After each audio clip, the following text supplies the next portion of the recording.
السلام علیکم ورحمت الله وبرکاتو. ګرانو محترمو ملګرو، زموږ نن ویډیو د موبایل اپلیکیشنانو په باره کې ده چې آیا موږ څنګه کولی شو په خپل موبایل کې له بل چا څخه اپلیکیشن پټ کړو. د مثال په طور هغه که زموږ پلار وي یا زموږ مشر ورور وي، له موږ څخه موبایل غواړي، موږ ته وایي چې ته به فیسبوک نه چلوې یا به یوټیوب نه چلوې یا به بله کومه برنامه موږ ته ښیي، دا به ته نه کوې او موږ له هغه څخه دا پټ کړو. په دې ویډیو کې نن ټوله طریقه زه تاسو ته ښایم چې دا څنګه پټېږي او څه رقم ته کېږي. زه د ویډیو په طرف ویډیو شروع کوو. ګرانو محترمو ملګرو، خدای دې وکړي چې روغ جوړ یاستئ. زه حبیب الله اکاډمي چینل تاسو ته مخاطب یم. که ستاسو اول وار وي یا زموږ ویډیو ګورئ یا زموږ چینل ګورئ، چینل لازمي سبسکرایب کړئ او لایک یې کړئ. که مې ویډیو خوښه شول ملګرو سره یې هم شیر کړئ. زه د ویډیو په طرف ویډیو شروع کوو. اول وار به تاسې راسئ، تاسې چې رالاستئ تاسې به دا پورته کوئ داسې انتظاماتو ته، انتظامات یا سیټینګ ته تاسې به د موبایل تنظیماتو ته راسئ، سیټینګ ته دا به اوکې کړئ. داسې مې کله اوکې کړو تاسې به پورته راسئ، دلته وینئ تاسې ته به داسې صفحه راسي. داسې صفحه چې درته راغله تاسې به راسئ دې ته صفحه اصلي، تاسې دې ته رالاستئ دا به اوکې کړئ.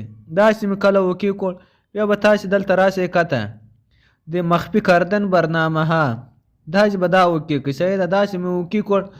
تاسې اوس دلته هر اپلیکیشن چې وي تاسې چې غواړئ چې هغه له بل چا څخه پټ کړئ هغه ټول دلته دي. صحیح ده، تاسې په موبایل کې چې کوم اپلیکیشن وي هغه ټول بل چا څخه پټولی شئ په دې طریقه باندې. مثال اوس دلته پټوم، تاسې ته زه درښایم چې زه دلته چې شی پټ کوم. ما مخکې دا فیسبوک هم پټ کړی ده له بل چا څخه. صحیح ده، دلته زه اوس راځم دا وټساپ ته، وټساپ زه پټوم. صحیح ده، دا ده تاسې مو هسې دا اوکې کړئ، تاسې ته بالته پورته راځي. دا ګیلري ده، دا مې پټه کړه. مثال دا پلی سټور دا مې پټ کړو. دا فوټوجي دا هم پټوم.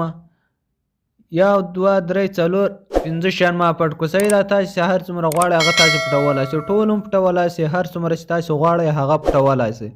بیا به تاسې راسئ انجام شده، تاسې چې هغه وګورئ دا اوس تاسې راسئ انجام شده، دا به انجام کړئ.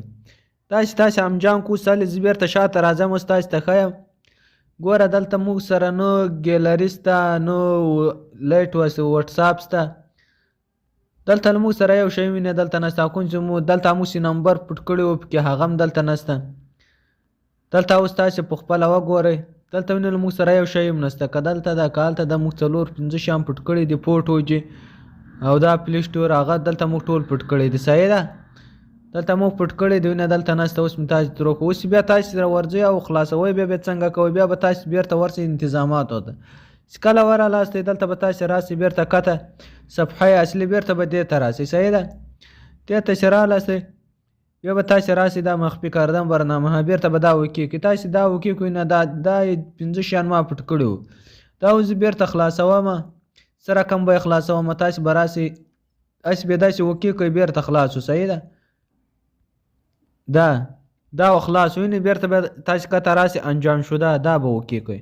تاسې مې کله اوکې کړ انجام شده. اوس بیرته زه ځم شاته اوس تاسې ته درښایم چې دا راغلی دی که نه دی راغلی. دلته اوس ټول په دې اخري کې راغلی دلته ونه دا څلور شی ما پټ کړي وو، دا و فوټوجي و، ګیلري وه، وټساپ او دا فیسبوک دا ما پټ کړي وو.